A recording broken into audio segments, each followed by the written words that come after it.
Python, which everybody used. The basic command distribute Python version.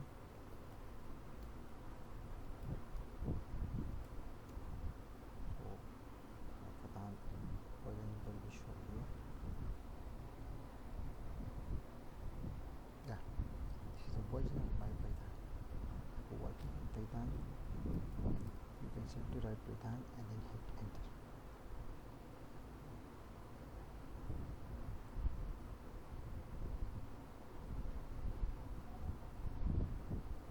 And then you work with Python, write print function and the parentheses, write something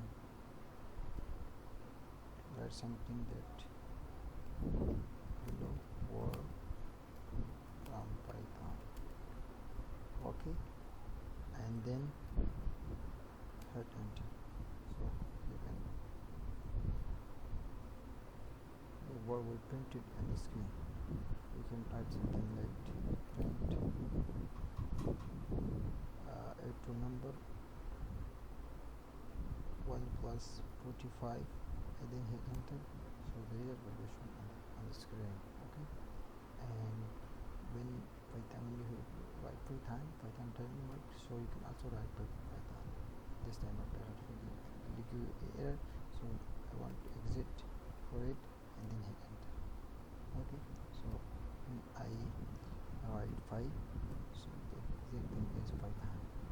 Okay, so hopefully you understand that what I want to say to you. You can write this kind of thing as well. So there are many commands in Python. I use in this video a little bit.